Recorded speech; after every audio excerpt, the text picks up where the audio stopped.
서킷 브레이크가 걸렸어요. 그래서 코스피가 8%대 급락했다. 그러면서 이제 서킷 브레이커가 발동됐고요. 여러 가지 인제 우려들이 많이 있었죠. 주말 동안에 제가 인제 여러 말씀을 드렸던 게 일단은 전쟁이 안 끝납니다. 전쟁의 상황이 점점 심화되고 있고요. 두 번째로는 이렇다 보니까 인제 유가가 오늘 아침에 유가가 110 불까지 올라가 버렸어요. 20% 가까이 또 올랐습니다. 그러니까 거의 한 달 만에 유가가 2배 올랐어요. 그러니까 이제 요즘에 인제 주유소에 먼저 가서 기름을 넣어야 된다 지금. 뭐 "줄이 엄청 길다." 이런 얘기까지 좀 나오는 상황이고 '이게 도대체 무슨 일인가?' 이런 생각이 드는 상황입니다.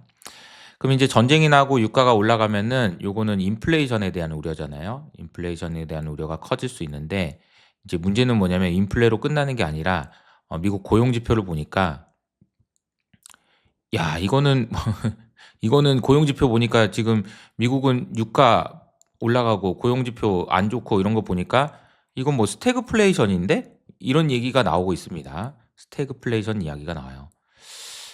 스태그플레이션은 사실은 그 여러 가지 경제 용어들 중에서 가장 최악의 용어가 스태그플레이션이거든요. 이러면 이제 진짜 안 돼요. 왜냐면은 스태그플레이션이 되면은 파월 입장에서 인플레이션 때문에 금리를 내리지도 못하고 경기 침체 때문에 금리를 올리지도 못하는 이러지도 저러지도 못하는 최악의 상황을 이야기하거든요. 이렇게 되면은 진짜 심각한 상황이 되는 거예요.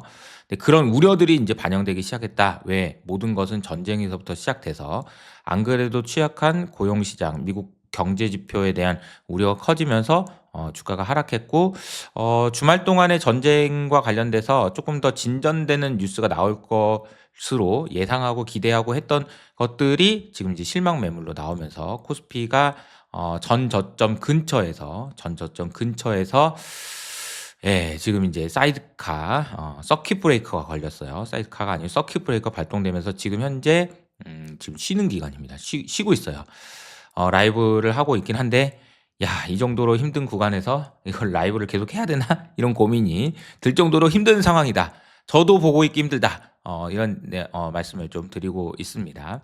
음 그럼 인제 이거는 인제 어떻게 될 거냐 뭐 알 수 없죠. 전쟁이 어떻게 되는지를 누구도 지금 뭐 전쟁 전문가든 누구든 알 수 없어서 이게 오래 가는 거냐 아니면 어떻게 되는 거냐 알 수 없는데요. 다만 한 가지 우리가 생각해 봐야 되는 거는 어 그 이런 이야기인 것 같아요.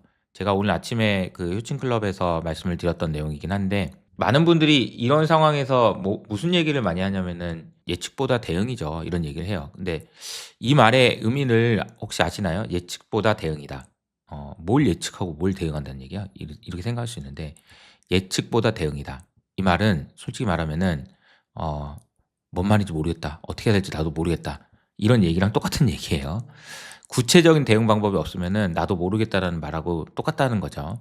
그래서 어제 인제 제가 효친 클럽 라이브를 하면서 어떻게 대응해야 되는지에 대한 솔직한 이야기를 많이 했는데 그 이야기는 제가 오늘 아침에 소개해 드렸던 이게 언제냐면은 2020년 3 월이었어요.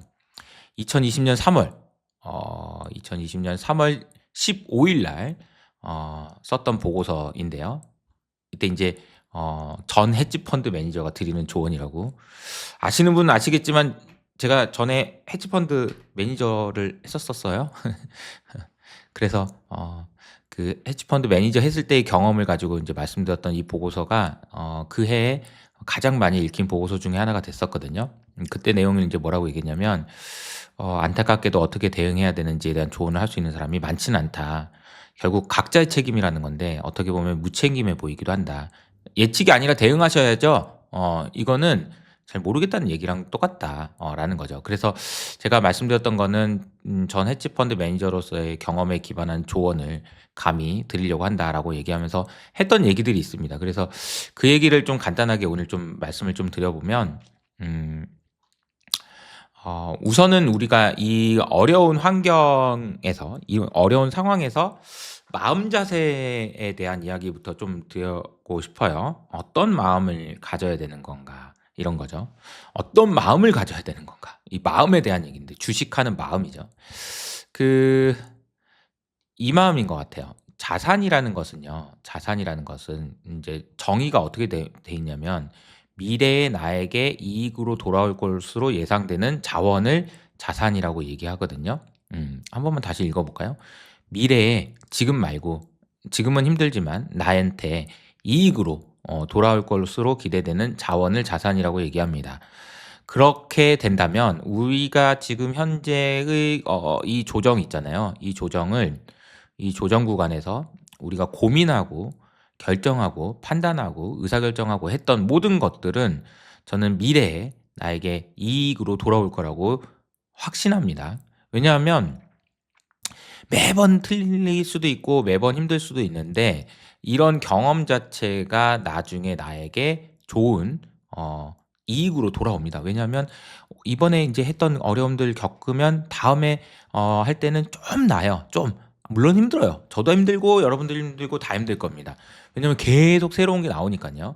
그런데 이번 장을 같이 고민하고 어쨌든 이겨 나가고 어쨌든 대응해서 함께 나가면 그나마 그 '나중에 나한테 도움이 된다.' 라는 생각은 할 수 있다라는 거죠. 그래서 어떻게 하는 게 좋은지에 대해서 뭐 여러 가지 이야기를 하면서 저희 효친 클럽 계신 분들하고도 뭐 이렇게 정리도 해 주시고 그랬는데 자세한 얘기는 인제 트럼프 대통령을 인제 대응 전략 conflict playbook이라는 그 글이 있는데 X에 인제 이게 600만 조회수가 나온 어마어마하게 좋은 글이에요. 그래서 그 내용을 이따 소개해 드릴 텐데 결론만 요약해서 말씀드리면 이런 겁니다. 여기서 인제 말했던 건 첫 번째가 "첫 충격에 바로 모든 것을 확신하지 마라." 첫 충격에. 그러니까 처음에는 시장이 곧 뒤를 기대하면서 되돌릴 수 있는데 그게 진짜 안도 랠리가 아니다. 그러니까 제가 지난주에 라이브를 하면서도 계속 말씀드렸던 게 주가가 오른다고 해결된 게 아니고 주가가 빠진다고 더 심화된 것도 아니다. 그러니까 이거는 기분에 따라서 시장의 변동성이 커질 수 있으니까 이게 변동성이 커지는 구간에서 가격에 반응해서 일희일비하면 안 된다. 그 말씀을 드렸는데 그 말씀을 드린 이유는 뭐냐면 이것도 제가 말씀드렸지만 제가 맨날 그랬기 때문이에요. 인간은 다 그래요. 가격이 많이 움직이면 시장이 어떤 의미가 있는 거라고 생각을 하지만 지금은 그런 게 아니라는 거죠. 그리고 유가가 제일 중요합니다. 유가가 제일 중요해요. 지금 많은 분들이 전쟁이 어떻게 되는지에 대해서 업데이트를 해 보셨을 거예요. 네, 뭐 어제는 또 이스라엘이 이란을 공격했는데 정유 시설을 완전 박살내면서 뭐 "이렇게까지 하냐. 진짜 심하다." 이런 얘기도 있었고 뭐 정유 시설 이스라엘이 이란을 공격할 때 "정유 시설을 공격했다."라는 것도 중요한데 또 이란 내에서는 대표가 나왔는데 인제 "강성이 나왔다." 이러면서 인제 좀 "전쟁이 격화된다." 이런 얘기가 나오고 있습니다. 근데 뭐 아무것도 어떻게 될지 뭐 저는 모른다는 가정하에 제일 중요한 건 유가라고 생각하고요. 유가가 어떻게 움직이는지를 확인해 보는 것이 제일 중요하다고 생각합니다. 네, 지금 이제 현재 유가 상황을 먼저 보면은 25% 올라가고 있네요. 25%. 예. 그러니까 113 까지 올라가고 있어요. 그리고 이게 인제 더 이상 안 올라가면 좋겠지만 지금 유가가 계속 올라가고 있는 구간이기 때문에 실시간으로도 지금 시장에서 지금 분위기가 이제 오늘 인제 개장하고 이 흐름이 어떤 거냐면은 지금 지난주 금요일 날 90 불까지 급등하면서 인제 시장이 크게 흔들렸는데 주말 동안 나온 뉴스를 소화하면서 여기까지 올라갔다가 다시 또 올라가고 있습니다. 지금 실시간으로 지금 계속 올라가고 있어서 아마도 좀 어려운 환경이 이어질 수 있겠다라는 생각을 하게 되는 것 같습니다. 지금 서킷 브레이크 발동 해제가 되는 것 같네요. 51 분부터 좀 이따가 인제 동시효과하고 조만간 그 거래가 될 텐데 아마 제 생각엔 여기서 한 번 더 빠질 가능성이 높아 보입니다. 유가가 지금 이런 상황이기 때문에. 그런데 공포가 극단으로 가면은 오히려 '협상 확률이 올라간다.'라는 것도 생각해야 된다는 거예요. 우리가 지금 생각해야 되는 건 크게 두 가지인데 첫 번째는 최악의 상황에서 '아 그래도 나는 생존해야 된다.'라는 거고요. 두 번째는 반등이 있을 텐데 그 반등장에서 내가 회복을 못하면 안 된다는 거. 이 두 가지를 동시에 고려하셔야 된다.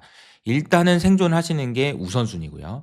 두 번째로는 반등장에서 어떻게 할 것인가도 중요하다는 거죠. 그래서 저희가 생각할 때는 제일 중요한 거는 핵심이 되는 그런 종목들을 제외하고는 단솔하게 가는 것이 중요하고, 그리고 생존을 했다면 최악의 국면에서 자산 가격이 매우 거칠게 되돌림이 있을 수 있기 때문에, 그러니까 이 생각 때문에 생존을 포기하면 안 되고요. 그냥 아무 생각 없이 그냥 있으면 안 되고, 공포가 지금 극단적으로 지금 가고 있는 상황이니까 최악의 상황에서 가격이 되돌림이 있을 수 있다라는 생각을 가지고 대응을 하셔야 된다라는 겁니다.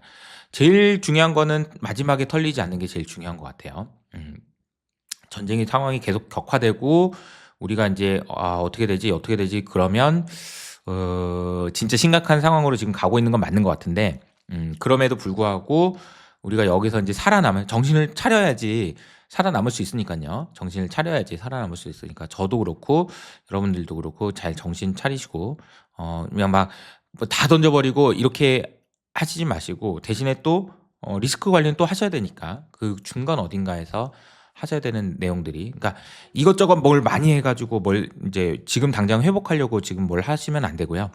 지금은 최대한 그 생존하기 위해서 어떻게 해야 되는지에 대한 고민들, 그리고 만약에 주가가 여기서 더 빠지게 되면은 바닥에서 이제 주식을 다 팔아버리는 그런 운은 번호해야 되지 않기 때문에 최소한의 대응들을 하시면 좋겠다, 이런 말씀을 드리겠습니다.